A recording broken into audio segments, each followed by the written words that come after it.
En parte diría que por la calidad de su obra, que lo ha hecho universal, porque escribe pensando, a ver, su obra, dicho de otra forma, le interpela a todo el mundo. Él lo dice en uno de sus ensayos que el escritor argentino no tiene que escribir necesariamente de cuestiones argentinas o de su patria en un texto que es el escritor argentino en la tradición, sino que su traducción, su tradición, digo bien, bien puede ser la de Occidente y la del universo, y bueno, eso se nota en su obra y es en parte lo que ha hecho que interpele a lectores acá, en Norteamérica, en Europa, en Asia y que sea famoso por su forma de escribir. Bueno, vamos a arrancar un poquito de la historia de él. Él empieza a escribir desde muy pequeño, en su época adolescente. ¿Cuándo le nace a él escribir? Ya de muy jovencito, de hecho, tenía una biblioteca muy grande que lo inclinó por las letras. Su primer lengua también fue el inglés por cuestiones familiares. La familia paterna era de ascendencia inglesa y bueno, de chico se inclinó por la lectura y a partir de la lectura eso lo llevó a la escritura. Él de adolescente se fue en 1914 con su familia a Europa y Sí. allí siguió sus estudios y eso lo puso en contacto con las vanguardias a principios del siglo XX, que los movimientos artísticos de vanguardia que venían a tomar injerencia en el devenir del arte y de la literatura y modificar ciertas normas a la hora de escribir y tener una postura incluso política y bueno, él tuvo mucha injerencia en eso, en Europa y en Argentina cuando volvió también. Bueno, ¿cuáles son los inicios de él con respecto a la escritura? ¿Qué comienza a escribir él?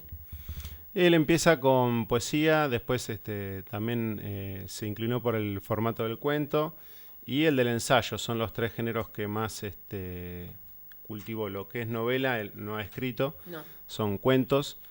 Y acaso por ahí se conozca más su faceta de relator, pero sin embargo las poesías son formidables y siempre lo destaco y lo comento en clase, que es un poeta como no hubo otro, acá, por ahí se lo puede comparar con Rubén Darío por la injerencia que han tenido ellos en la lengua española y leía sobre él hace poco incluso por cómo modifican la lengua. Sí. Al modificar, enriquecer la lengua, la enriquecen para todos los hablantes en lengua hispana, ¿no? Y a la hora de hablar de poesía yo siempre hago esta analogía, que ellos usan la lengua como si fuera un instrumento, porque la música, la poesía, digo bien, es música, y en Claro. la sonoridad de las palabras, en buscar ese tipo de obra, ellos hacen sonar la lengua con distintas melodías, distintos sonidos que la hacen más bella aún de lo que es. Bueno, él escribe y también le pone la voz a sus poesías, a sus Hay algo de eso, poemas. sí, hay algunas poesías que tienen su voz. Eh, Hay algo que tiene que ver con su vida que por ahí no muchos conocen, que él a los 50 y pico de años ya se queda ciego, en Sí. realidad. El padre también se había quedado ciego y a él le tocó por ende lo mismo, por una cuestión genética. Y él siguió escribiendo, entre comillas, ¿no? Porque como era ciego no podía, pero él componía mentalmente y tenía un amanuense que le escribía y después eso llegaba al libro. Al principio de su obra, en la poética suya, se ven versos libres, no necesariamente regidos por una métrica, una cantidad de sílabas por verso.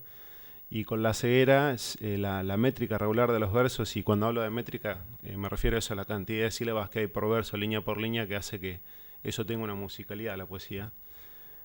Con la ceguera se valió de ese tipo de composición de métrica regular para contar sílabas y que le dieran las cuentas y siguió escribiendo a un ciego. Yo leía también en líneas que también tenía que ver mucho, bueno, ahora que nos decís esto de la pérdida de la visión, tenía que ver mucho también con la imaginación que él tenía, tenía muchísima imaginación. Y la verdad sí, a la hora de hablar de su obra, en lo que respecta a su imaginación es algo insoslayable porque sí, la verdad que como escritor influenció muchísimo a sus contemporáneos, a gente en otros países y lugares.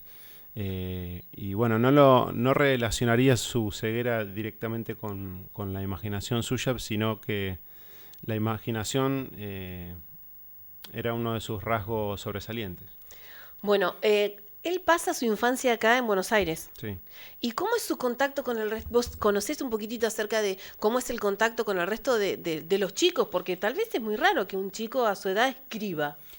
Y en realidad de joven era más bien una personalidad apocada o tímida, volcada hacia los libros, más naturalmente hacia los libros que al trato con los demás y sus pares. Eso con su vida a Europa y su vuelta a Argentina, cuando empieza a escribir, él funda revistas, él, por ejemplo, había algunas, ellos escribían con sus compañeros, sus contemporáneos, en Sí. afiches y salían a empapelar la ciudad de Buenos Aires con las cosas que querían hacer. Ni la intimidad de tu frente clara como una fiesta, ni la costumbre de tu cuerpo, aún misterioso y tácito y de niña, ni la sucesión de tu vida asumiendo palabras o silencios, serán favor tan misterioso como mirar tu sueño implicado en la vigilia de mis brazos. Virgen milagrosamente otra vez por la virtud absolutoria del sueño, quieta y resplandeciente, como una dicha que la memoria elige. Me darás esa orilla de tu vida que tú misma no tienes. Arrojado a quietud, divisaré esa playa última de tu ser, y te veré por vez primera, quizá, como Dios ha de verte, desbaratada de la ficción del tiempo, sin el amor, sin mí. A mí formidable. Poner en palabras qué quiso decir o cómo escribe esto, no resiste análisis.